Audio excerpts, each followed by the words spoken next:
देखो कल तक हमने पढ़ लिया था इकोनॉमिक्स को बेसिक बेसिक, अभी हम देख रहे हैं central problems of an economy, यानी कि एक अर्थव्यवस्था की केंद्रीय समस्या क्या होती है। देखो केंद्रीय समस्या का मतलब कि हम इकोनॉमिक्स पढ़ ही रहे हैं प्रॉब्लम को सॉल्व करने के लिए, हमारे पास क्योंकि अनलिमिटेड वांट्स हैं, लिमिटेड रिसोर्सेज हैं और अल्टरनेटिव यूज है, तो ये तो हमें पता है कि हम अपने सारे वांट को तो सेटिस्फाई नहीं कर सकते हैं, लेकिन हम अपने वांट को प्रायोरिटाइज तो कर सकते हैं ना। प्रायोरिटाइज करने का मतलब क्या है कि हम एक प्रायोरिटी फिक्स करेंगे कि कौन सा वांट हमारे लिए ज्यादा जरूरी है, जिसको हम नेसेसिटी बोल सकते हैं, नेसेसरी चीजें, यानी कि जो हमारी बेसिक चीजें हैं, जो बेसिक नेसेसिटी है उसको पहले हम अपने उस सेटिस्फाई करेंगे, और उसके बाद जो जो चीजें ज्यादा जरूरी है उसको पहले करेंगे, जो कम जरूरी है उसको बाद में करेंगे। जैसे कि तुम्हें भूख लगी है, तुम्हारे जेब में 100 रुपए हैं, ठीक है, और तुम अपने होम टाउन में हो, अपने घर पहुंचना है तुम्हें, और घर पहुंचने में 30 रुपया खर्च होता है, ठीक है, तुम्हें भूख लगा हुआ और तुम्हें पिज्जा भी खाना है, जेब में 100 रुपए हैं, तो तुम अपने किस वाले वांट को ज्यादा पहले सेटिस्फाई करो। पहले 30 रुपया साइड रख देंगे जो कि हमारे लिए सबसे ज्यादा जरूरी है, क्योंकि घर जाना ज्यादा जरूरी है, फिर जो 70 रुपये बचा उस 70 से हम खाना खाएंगे, जरूरी नहीं कि पिज्जा खाएंगे, हम ऐसा कुछ खा लेंगे जिससे कि हम घर तक पहुंच जाएं, भूख ना लगे रास्ते में। तुम समोसे खा सकते हो, या फिर 30-40 रुपए में जो होगा वो खा के कुछ पैसे जेब में बचा के तुम चले जाओगे, ठीक है, या फिर पिज्जा खाओगे। पिज्जा तो नहीं खाओगे, क्यों? क्योंकि तुम्हारे पास 100 रुपए ही हैं, और अगर तुम 100 रुपए का पिज्जा खा गया तो फिर तुम्हारे पास घर जाने के लिए पैसे नहीं बचेंगे, है ना, और अगर घर जाने के लिए पैसे बचाए तो पिज्जा नहीं खाएंगे। तो हम क्या करेंगे, हम अपने प्रॉब्लम्स को प्रायोरिटाइज करेंगे। तो वही हमें बता रहा है कि एक इकोनॉमी में एक प्रोड्यूसर के पास किस किस तरह का प्रॉब्लम आ सकता है। तो देखो एक प्रोड्यूसर के पास 3 तरह का प्रॉब्लम आ सकता है। सबसे पहला क्या है, what to produce. What to produce का मतलब कि हम क्या प्रोड्यूस करें, मार्केट में सबसे ज्यादा डिमांड किस चीज का है वो प्रोड्यूस कर सकते हैं, है ना, जो हमें ज्यादा इनकम जनरेट करके दे सकता है वो प्रोड्यूस कर सकते हैं, या फिर अगर हम समाज कल्याण चाहते हैं तो जिससे ज्यादा से ज्यादा लोगों का समाज कल्याण हो सके, लोगों का कल्याण हो सके, वो चीज प्रोड्यूस कर सकते हैं। तो व्हाट टू प्रोड्यूस हमारे ऊपर डिपेंड करेगा कि हम क्या प्रोड्यूस करना चाहते हैं, किस चीज का उत्पादन करना चाहते हैं। अब दूसरा नंबर है हमारा हाउ टू प्रोड्यूस।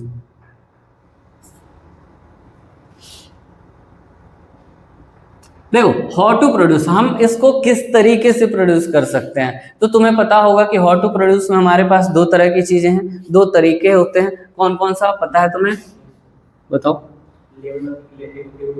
हाँ हाँ हाँ,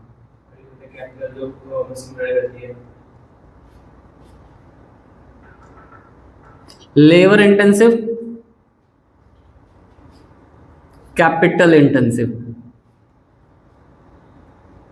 कैपिटल इंटेंसिव, तो हम लेबर लगा के काम कर सकते हैं, या नहीं तो मशीन लगा के काम कर सकते हैं। लेबर वाला थोड़ा सा सस्ता पड़ेगा और कैपिटल वाला थोड़ा सा महंगा पड़ेगा। लेबर वाला सस्ता पड़ता है और इससे लोगों का कल्याण भी होता है, लोगों का थोड़ा सा बेनिफिट भी होता है, क्योंकि रोजगार दे देते हैं हम, लोगों को एम्प्लॉयमेंट दे देते हैं। लेकिन अगर हम कैपिटल इंटेंसिव चूज करेंगे तो इसमें हम किसी खास आदमी को रोजगार नहीं दे पाएंगे, लेकिन हाँ यहाँ पर हम प्रॉफिट ज्यादा जनरेट कर सकते हैं। क्यों? क्योंकि मशीन से काम करवा रहे हैं, मशीन ज्यादा बेहतर काम करता है, ज्यादा जल्दी काम करता है ना। तो लेकिन आज के डेट में एक प्रॉब्लम हो गई है, कुछ काम जो है वो हम लोगों से नहीं करवा सकते और कुछ काम जो है वो मशीन से नहीं करवा सकते, ठीक है। तो हम सिलेक्ट करेंगे, देखेंगे कि क्या काम ज्यादा जरूरी है, किसके लिए कौन सा काम ज्यादा जरूरी है, और वो काम करेंगे। तुम्हें पता है कि ड्राइवरलेस कार आ गया है मार्केट में, बिना ड्राइवर का कार चल जाता है। अब आराम से पीछे जाके लेट जाओ, ड्राइवर वो गाड़ी तुमको पहुंचा देगा जहां पहुंचना है। लेकिन हमारे इंडिया में उसको अभी एंट्री नहीं मिला है। क्यों नहीं मिला है पता है?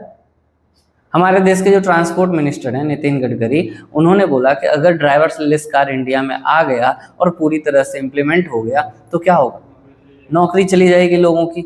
जो लोग ड्राइवर की नौकरी कर रहे हैं, बड़े बड़े घरानों में ड्राइवर की नौकरी कर रहे हैं, उनकी तो नौकरी गई, है ना। तो उनकी नौकरी ना जाए इसके लिए उसको अभी इम्प्लीमेंट नहीं किया गया है, ठीक है। तो हम देखेंगे कि किससे मानव कल्याण हो रहा है, किससे लोगों की भलाई हो रही है, और किससे हम ज्यादा प्रॉफिट अर्न कर रहे हैं, हम किस तरह के लोग हैं। अगर हमें ज्यादा प्रॉफिट कमाना है, ज्यादा प्रॉफिट अर्न करना चाहते हैं, बहुत बड़ी कंपनी है तो हम कैपिटल इंटेंसिव यूज करेंगे। हम छोटी मोटी कंपनी है तो हमारा मजबूरी है लेबर इंटेंसिव यूज करना। और दूसरा चीज, अगर हम लोगों का भलाई करना चाहते हैं, लोगों को रोजगार प्रोवाइड करना चाहते हैं, तो हम क्या यूज कर लेंगे, लेबर इंटेंसिव यूज कर लेंगे। आई बात समझ में? अब तीसरा नंबर है हमारे पास, दूसरा तो हो गया,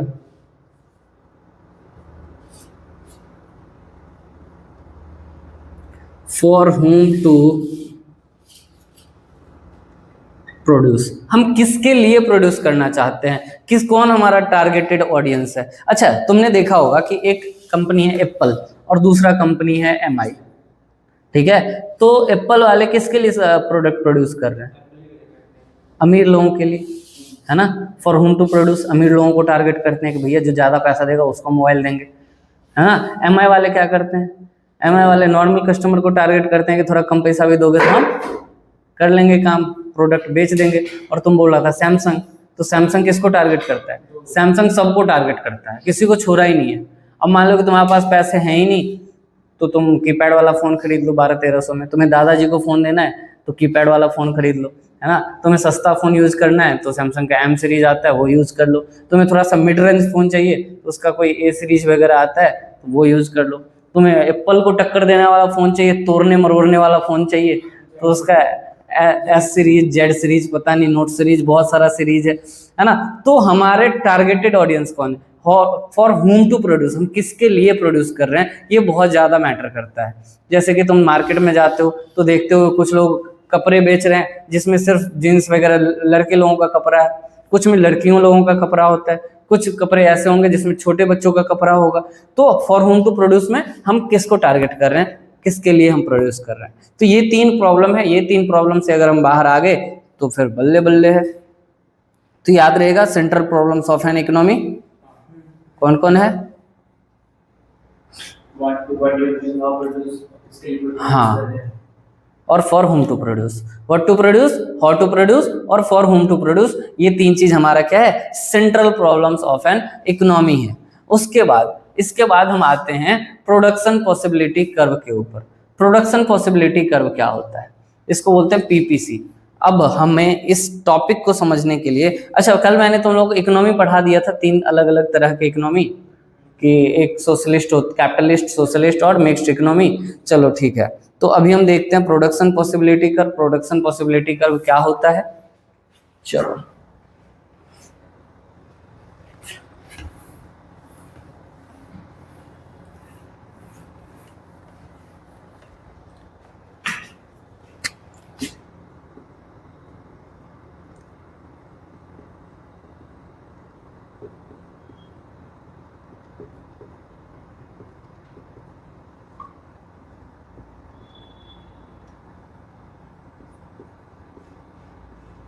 या फिर इसको पीपीएफ भी बोलते हैं, प्रोडक्शन पॉसिबिलिटी फ्रंटियर, ठीक है?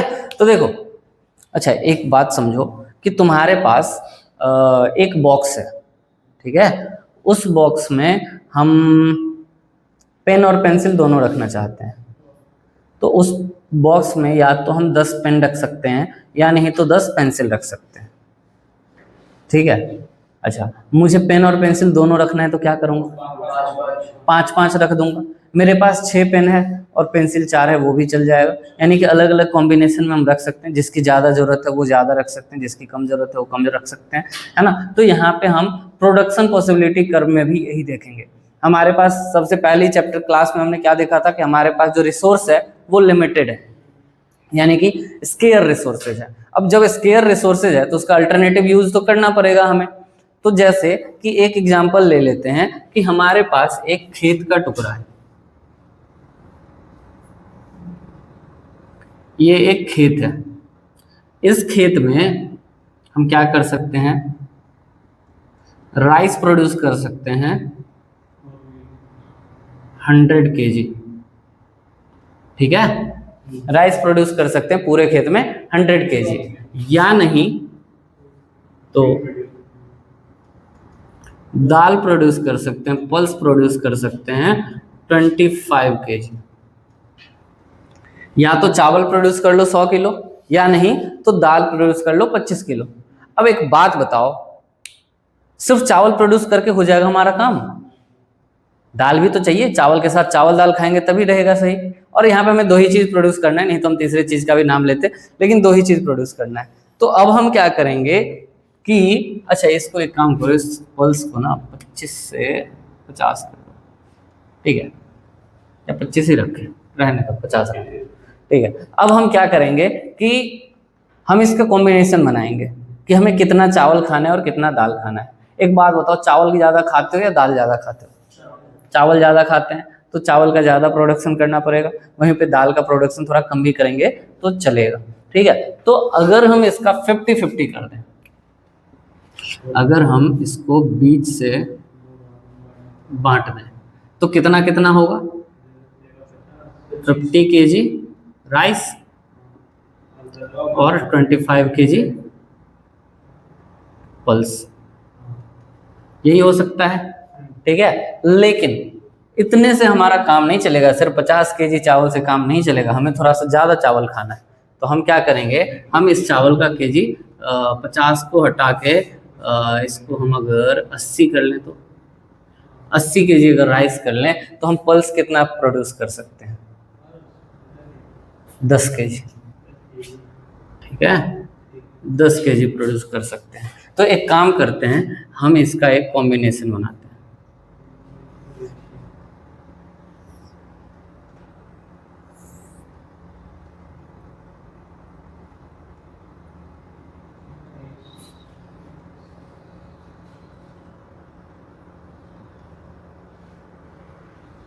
तो ए कॉम्बिनेशन में हम 100 kg राइस प्रोड्यूस करेंगे तो 0 kg पल्स प्रोड्यूस होगा, है ना।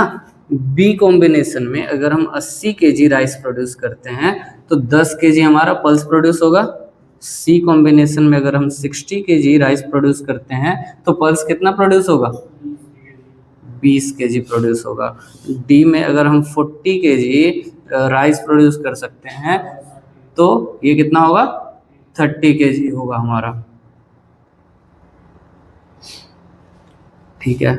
और ई कॉम्बिनेशन में अगर हम ये 20 kg प्रोड्यूस कर रहे हैं तो ये कितना प्रोड्यूस होगा? 40 kg प्रोड्यूस हो जाएगा, ठीक है। और एफ में अगर हम बिल्कुल भी चावल नहीं उगा रहे हैं तो कितना कर सकते हैं? 50 kg प्रोड्यूस कर सकते हैं। तो ये कॉम्बिनेशन समझ में आया, है ना। तो इसको बोलते हैं प्रोडक्शन पॉसिबिलिटी शेड्यूल।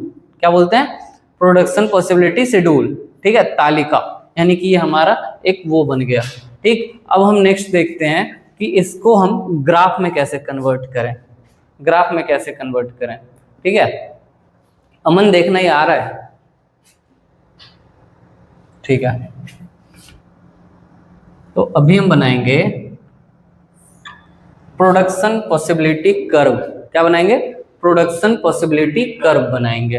तो हम क्या कर लेते हैं, तो सबसे पहले तो इसका नंबरिंग कर लेते हैं। ये कौन सा एक्सिस होता है? वाई एक्सिस होता है, और ये एक्स एक्सिस होता है, ये 0 होता है। इसको हम रखते हैं राइस और इसको रखते हैं पल्स, ठीक है।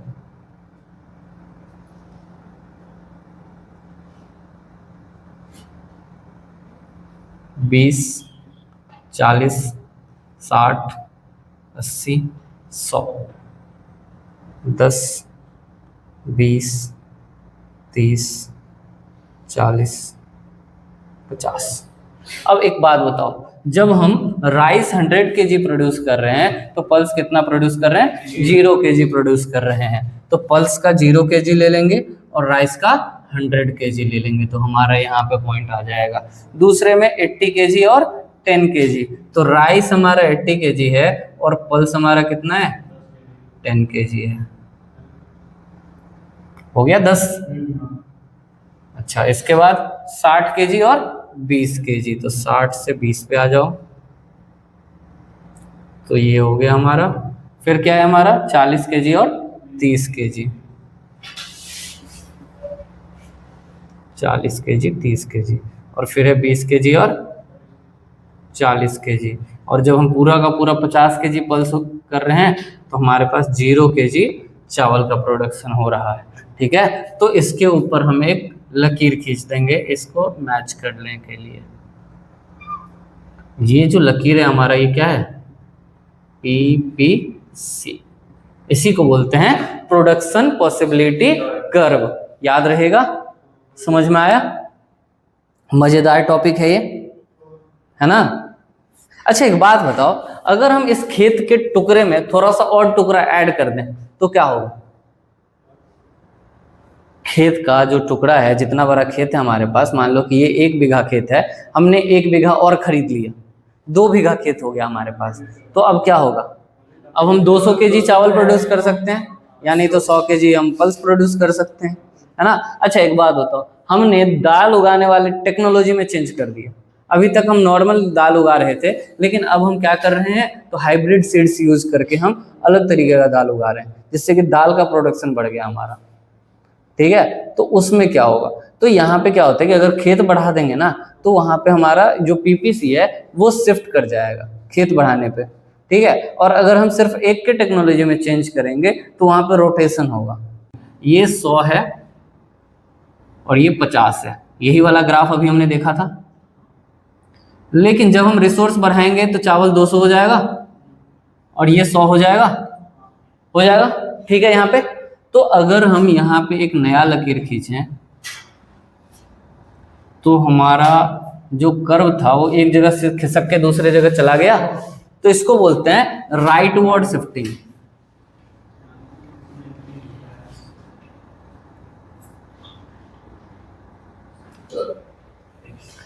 राइटवर्ड शिफ्टिंग कब होता है? जब इंक्रीज होता है, जब हमारा रिसोर्स बढ़ जाता है तो राइटवर्ड शिफ्टिंग होता है। और जब हमारा रिसोर्स, मान लो कि हम क्या किए कि इतना जमीन तो हटा ही दिए, इतना जमीन तो हमने खरीदा ही नहीं, और आधा जमीन और हटा दिया, अब हमारे पास इतना ही जमीन है। अब इतना ही जमीन है तो जमीन तो आधा हो गया, तो ये जो 100 केजी हमारा चावल था ये कितने पे आ जाएगा? 50 पे आ जाएगा। और ये जो हमारा दाल था वो 25 पे आ जाएगा, 25 केजी पे आ जाएगा। तो इस केस में क्या हुआ, हमारा कम हो गया प्रोडक्शन, यानी कि ये क्या हो गया, लेफ्टवर्ड शिफ्टिंग हो गया। तो जब हमारा रिसोर्स कम होता है तो कौन सा शिफ्टिंग होता है? लेफ्टवर्ड शिफ्टिंग होता है। और जब रिसोर्स बढ़ता है तो राइटवर्ड शिफ्टिंग होता है। तो ये क्या हमारा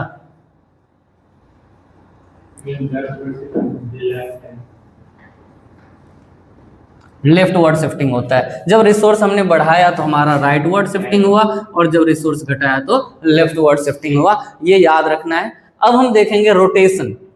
ठीक है, जैसे घड़ी को देखो, घड़ी घूमता है ना, तो घड़ी का एक जो पॉइंट होता है वो क्या रहता है, फिक्स्ड रहता है, उसमें कोई चेंजिंग नहीं होता है, और दूसरा चक्कर काटते रहता है ना। तो उसी तरह से जब हम रोटेशन देखते हैं, देख लो रोटेशन देखो, हमने क्या किया था, तो दाल के प्रोडक्शन को हमने बढ़ा दिया था, है ना। दाल में हमने टेक्नोलॉजी बढ़ाया था, टेक्नोलॉजी इंट्रोड्यूस किया था ना, हाइब्रिड सीड्स यूज किया था हमने। तो 100 केजी हमारा चावल का तो प्रोडक्शन हो रहा है, लेकिन क्योंकि दाल के टेक्नोलॉजी हमने बढ़ा दिया तो अब दाल का प्रोडक्शन कितना हो गया बढ़ के? 80 केजी हो गया, 50 से 80 हो गया। तो देखो यहाँ पे एक पॉइंट तो फिक्स है, लेकिन दूसरा पॉइंट क्या हो गया, खिसक गया। तो इसको क्या बोलते हैं?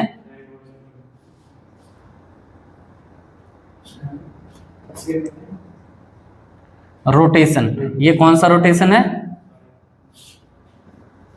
Rightward rotation. तो जब हम किसी टेक्नोलॉजी को बढ़ाते हैं तो राइटवर्ड रोटेशन हो जाता है, और कभी कभी हमारा टेक्नोलॉजी क्या हो जाता है,